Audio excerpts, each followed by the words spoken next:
akan menjelaskan tentang prinsip hukum bisnis di Indonesia, dan saya akan menjelaskan tentang prinsip perlindungan konsumen.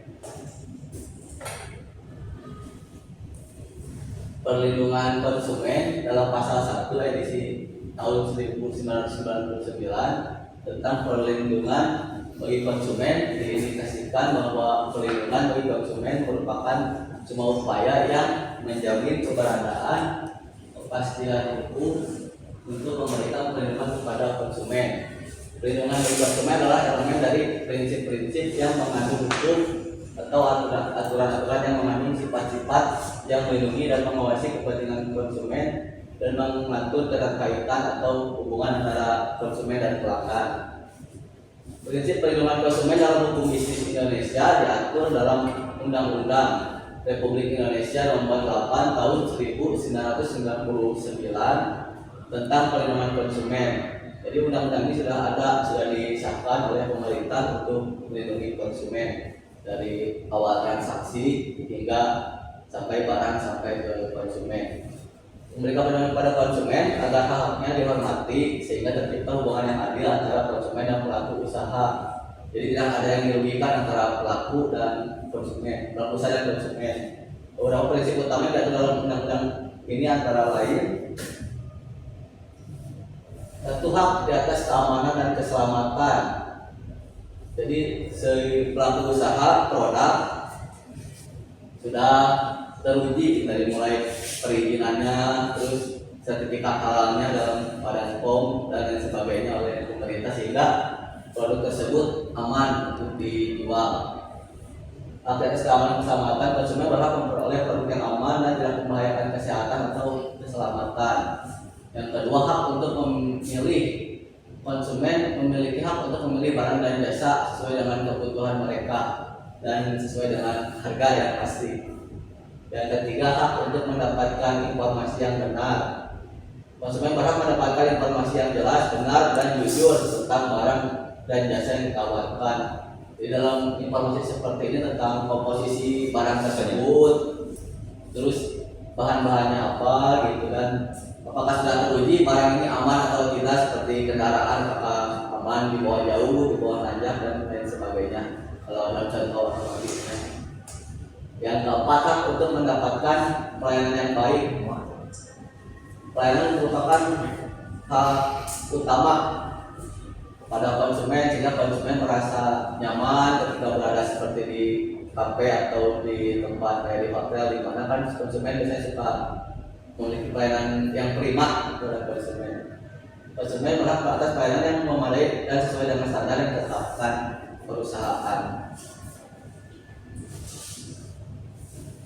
Selain ada hak, ini juga ada kewajiban pelaku usaha dalam memasarkan barang atau jasa. Kewajiban yang pertama, pelaku usaha diwajibkan untuk menyediakan barang dan jasa yang memenuhi standar yang ditetapkan. Yang kedua, pelaku usaha juga wajib memberikan informasi yang jelas dan jujur tentang produk atau jasa yang ditawarkan.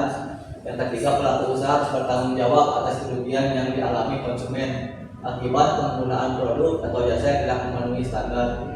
Jadi apabila terjadi kerugian masalah kesehatan atau barangnya tidak layak pakai, pelaku usaha wajib bertanggung jawab yang sudah teratur dalam Undang-Undang tahun 1999. Tanggung jawab pelaku usaha jika suatu produk atau jasa merugikan konsumen, pelaku usaha wajib mengganti kerugian atau memberikan kompensasi yang telah diatur oleh undang-undang sesuai dengan kerugian, misalkan dalam masalah kesehatan atau harga barang tersebut berapa. Jadi pelaku usaha harus bertanggung jawab atas hal itu. Yang kedua, dalam hal barang rusak atau cacat, pelaku usaha wajib memberikan perbaikan atau penggantian barang sesuai dengan kesepakatan atau peraturan yang berlaku. Seperti kita memesan online di Shopee, biasanya kalau barangnya tidak sesuai ketika sampai, biasanya kita bisa memberikan video unboxing atau foto dan melaporkannya kepada Shopee untuk diselesaikan secara bersama. Untuk pembahasan kali ini, pelaksanaan prinsip perlindungan konsumen di Indonesia sudah cukup berkembang, namun masih menghadapi tantangan Yang pertama, kesadaran konsumen. Banyak konsumen yang belum sepenuhnya sadar akan hak-haknya. Hal ini bisa disebabkan oleh kurangnya informasi atau pendidikan mengenai perlindungan konsumen. Jadi kebanyakan konsumen sekarang asal order aja gitu, jadi nggak dibaca aturannya gimana atau persyaratannya apa sebelum membeli barang tersebut. Yang kedua, penegakan hukum. Meskipun ada lembaga seperti Badan Perlindungan Konsumen Nasional, BPKN, dan lembaga pelanggaran perlindungan konsumen, terkadang masih lemah. Proses hukum seringkali lambat dan banyak konsumen yang tidak mengetahui jalur hukum yang tepat untuk mengajukan keluhan.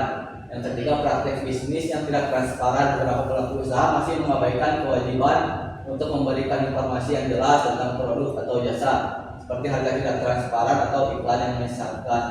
Jadi kebanyakan kadang iklan suka promo, tapi kadang pas kita modal kadang harganya suka nggak sesuai, tiba-tiba udah mahal gitu, jadi nggak pas. Kadang biasanya suka gitu kalau kita tidak memenuhi syarat waktu atau yang lainnya gitu.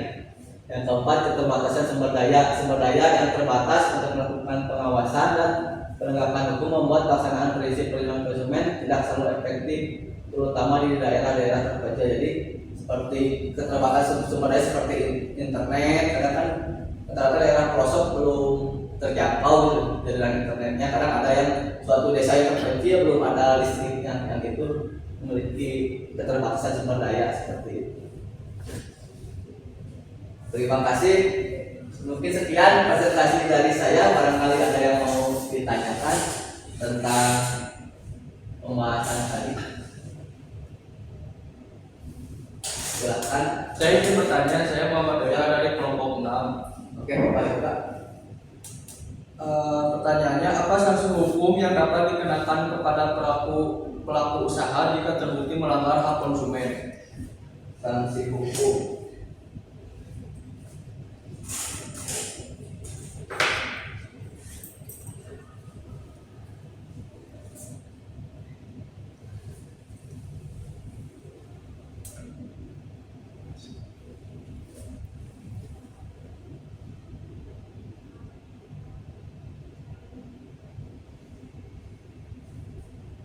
Jadi saya akan menjelaskan sanksi hukum. Yang pertama, pemberian sanksi pidana dapat diberikan kepada pelaku usaha dikarenakan telah melanggar ketentuan sebagaimana yang teratur dalam pasal. Biasanya pelanggaran tersebut yang biasa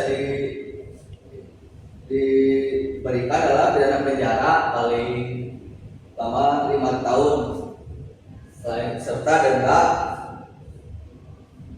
antara ratusan hingga miliaran rupiah biasanya, Bapak Yoga. Mungkin itu. Dan kalian tanyakan lagi? Cukup. Siap.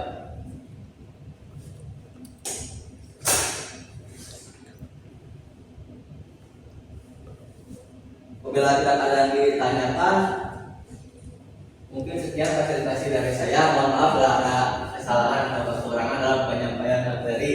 Assalamualaikum warahmatullahi wabarakatuh. Waalaikumsalam warahmatullahi wabarakatuh. Waalaikumsalam warahmatullahi wabarakatuh. Waalaikumsalam warahmatullahi wabarakatuh. Saya Ibu Puspitasari dari kelas manajemen D akan menjelaskan prinsip-prinsip dasar hukum bisnis di Indonesia. Dalam materi ini, saya membahas definisi hukum bisnis dan penerapan prinsip kebebasan berkontrak. Dalam rumusan masalahnya, saya akan merangkum 3 masalah. Pertama, apa saja unsur-unsur yang harus ada dalam kontrak. Kedua, apa perbedaan antara kontrak tertulis dan kontrak tidak tertulis. Dan yang ketiga, apa peran hukum dalam penerapan prinsip berkontrak. Saya akan menjelaskan latar belakang tentang prinsip-prinsip hukum berkontrak. Di sini ada hukum bisnis merupakan salah satu cabang hukum yang sangat penting dalam kehidupan perekonomian. Di Indonesia, hukum bisnis berfungsi untuk mengatur hubungan antara individu atau badan hukum yang terlibat dalam kegiatan ekonomi, termasuk dalam hal perdagangan, kontrak, transaksi perusahaan, serta penyelesaian sengketa yang timbul dari kegiatan bisnis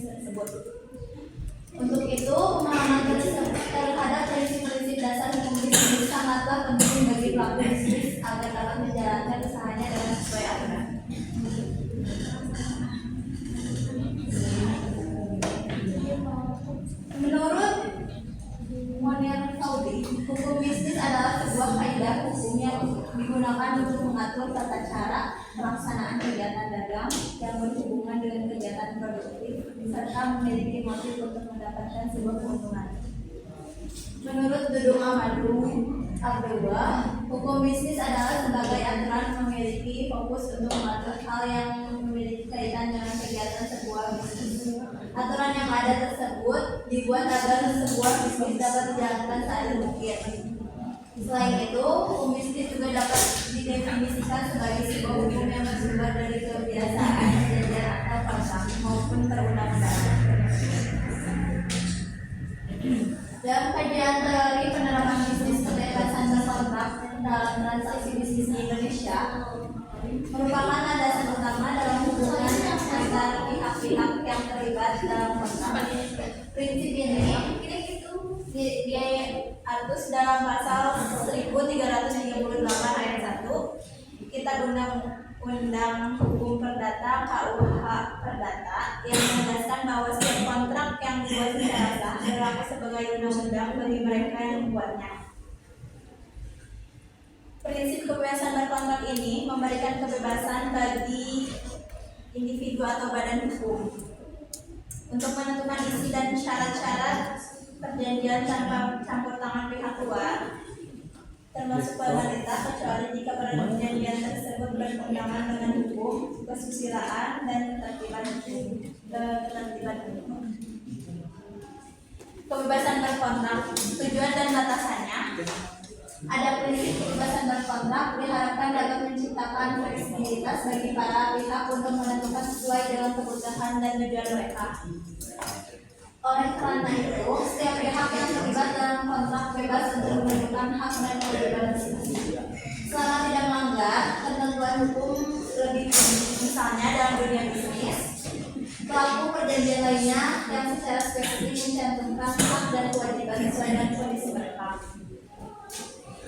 Selanjutnya, tujuan dan batasannya menjelaskan tentang prinsip kebebasan berkontrak juga harus mematuhi ketentuan hukum yang berlaku. Seperti Undang-Undang Nomor 8 Tahun 1999 tentang perlindungan bagi konsumen dari klausul yang tidak adil dalam perjanjian. Hal ini menunjukkan bahwa meskipun para pihak memiliki kebebasan untuk berkontrak, namun kebebasan tersebut dibatasi oleh prinsip-prinsip keadilan dan perlindungan hak individu, khususnya konsumen dan pihak yang lebih lemah. Prinsip perlindungan konsumen dan hukum bisnis di Indonesia yang efektivitas pelaksanaannya. Yang pertama ada hak konsumen. Hak konsumen ada 2 poin. Yang pertama, hak di atas keamanan dan keselamatan. Konsumen berhak memperoleh produk yang aman dan tidak membahayakan kesehatan atau keselamatan. Dan yang kedua, hak untuk memilih. Konsumen memiliki hak untuk memilih barang dan jasa sesuai dengan kebutuhan. Poin kedua, ada kewajiban pelaku usaha. Yang pertama, ada pelaku usaha diwajibkan untuk menyediakan barang dan jasa yang memenuhi standar kualitas yang ditetapkan.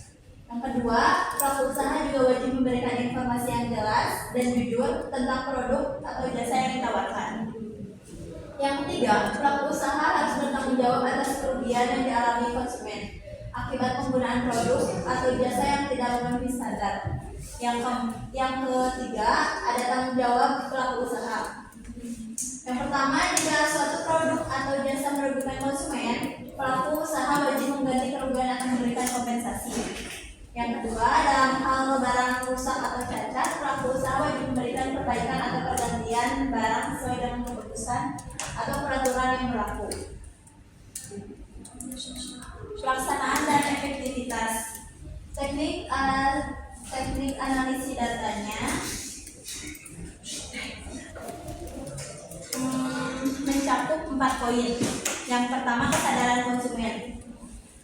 Di sini banyak konsumen yang belum sepenuhnya sadar akan hak-haknya. Hal ini bisa disebabkan oleh kurangnya informasi atau pendidikan mengenai perlindungan konsumen. Yang kedua, ada penegakan hukum. Penegakan hukum, meskipun ada lembaga seperti Badan Perlindungan Konsumen Nasional atau BPKN, dan lembaga pelanggaran perlindungan konsumen terhadap masih lemah. Yang ketiga, ada praktik bisnis yang tidak transparan. Beberapa pelaku usaha masih mengabaikan kewajibannya untuk memberikan informasi yang jelas tentang produk atau jasa, seperti harga yang tidak transparan atau iklan yang menyesatkan. Yang keempat, ada keterbatasan sumber daya. Maksudnya, sumber daya yang terbatas untuk melakukan pengawasan dan penegakan hukum membuat pelaksanaan prinsip perlindungan konsumen tidak selalu efektif, terutama di daerah-daerah yang terpencil.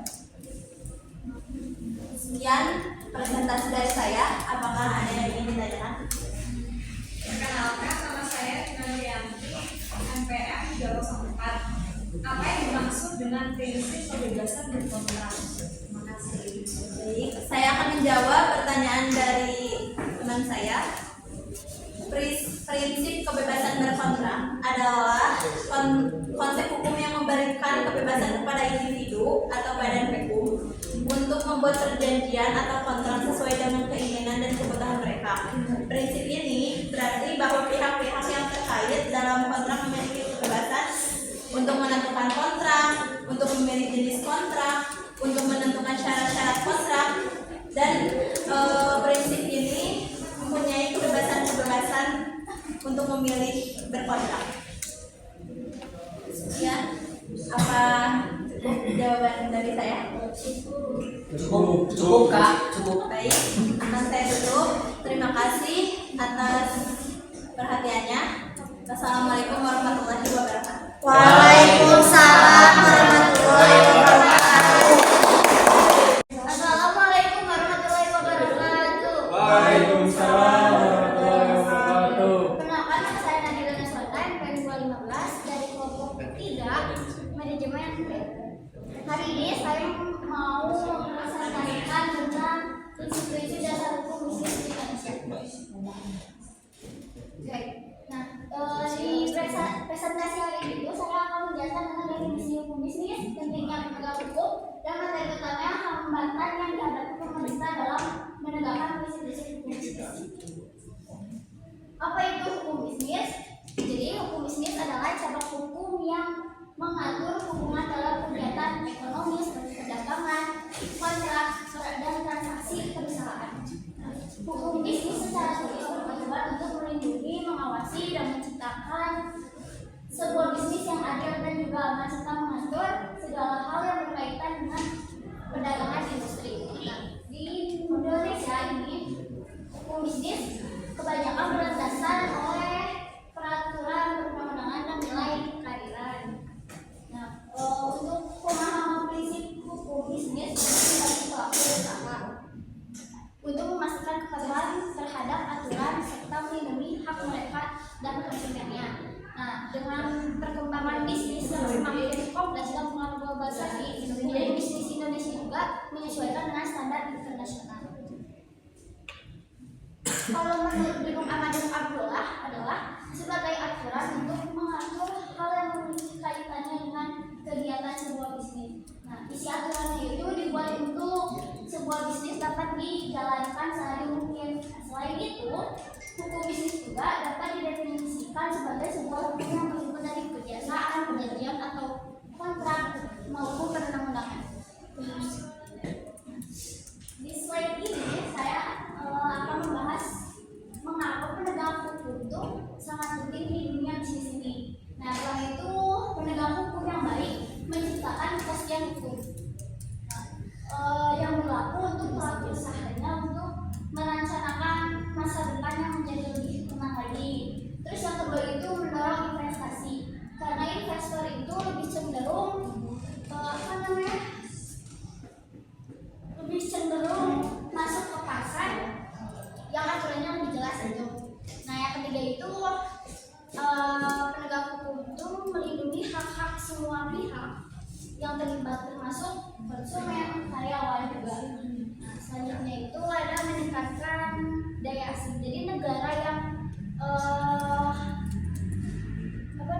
hukumnya itu ketat itu cenderung tuh memiliki daya saing yang lebih tinggi.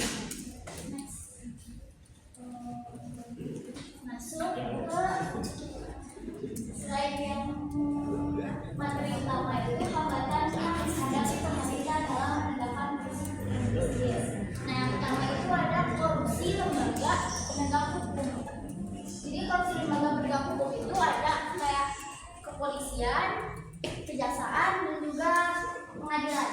Atau jika oknum lembaga tersebut terlibat dalam praktik korupsi, mereka mungkin tidak menegakkan hukum secara adil dan cenderung berpihak pada yang memberikan negaranya.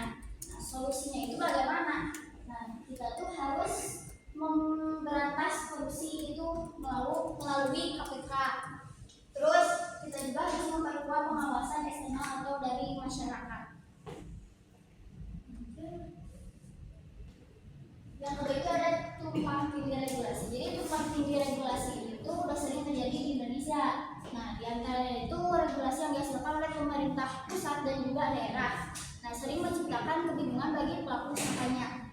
Nah, cara mengatasi itu gimana? Nah, cara mengatasi solusinya itu dengan melakukan harmonisasi peraturan agar tidak ada konflik sesama pelaku usaha atau konsumennya gitu. Nah, dan juga bersosialisasi regulasi kepada masyarakatnya yang jadi lebih jelas gitu. Oke, yang ketiga itu ada kurangnya kompetisi penegak hukum. Nah, jadi kurangnya pemahaman dan keterampilan ini menghambat aktivitas penegak hukum. Nah, hukum bisnis itu sangat kompleks dan seringkali melibatkan aspek internasional. Nah, cara solusinya itu pemerintah harus memberikan pelatihan berkelanjutan untuk aparat penegak hukum dan juga berkolaborasi dengan praktisi hukum bisnisnya.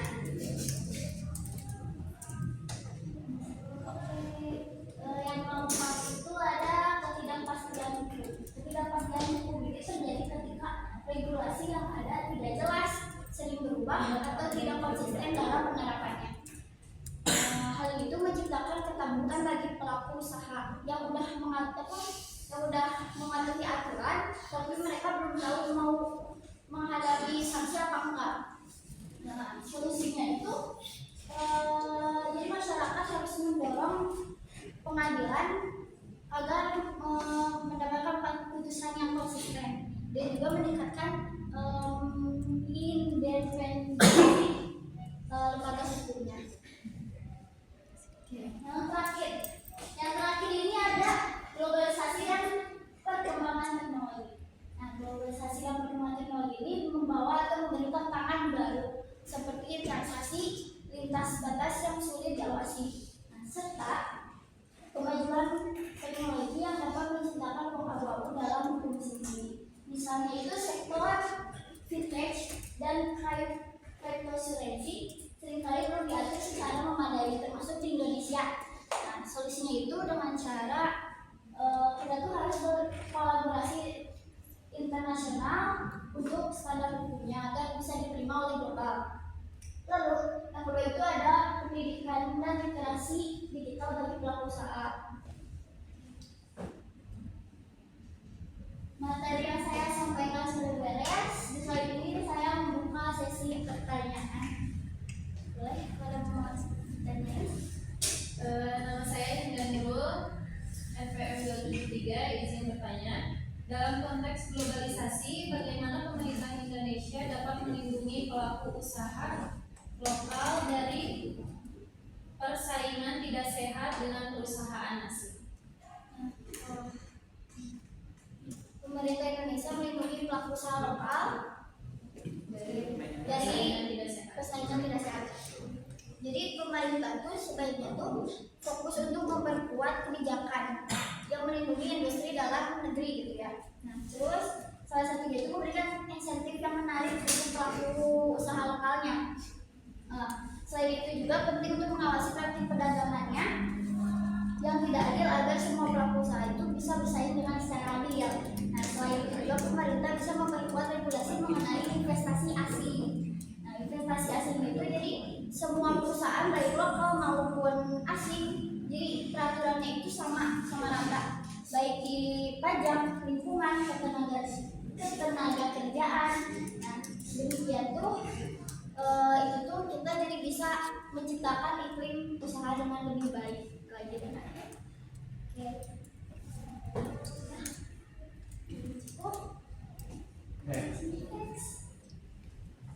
Next.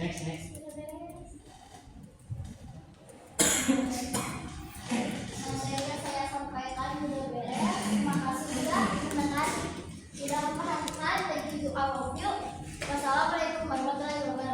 Waalaikumsalam warahmatullahi wabarakatuh. Perkenalkan, nama saya Ditya Rasid Ridho, NPM 43434022023 dari kelas manajemen D. Akan mempresentasikan tentang upaya pemerintah dalam menghadapi tantangan dan menegakkan prinsip-prinsip hukum bisnis di Indonesia. Pemerintah Indonesia telah melakukan berbagai upaya untuk menghadapi tantangan dalam menegakkan prinsip-prinsip hukum bisnis di Indonesia, terutama dalam hal perlindungan konsumen dan penerapan regulasi bisnis yang adil. Beberapa langkah yang sudah diambil antara lain: 1. Penguatan regulasi dan penyempurnaan hukum. Reformasi regulasi bisnis.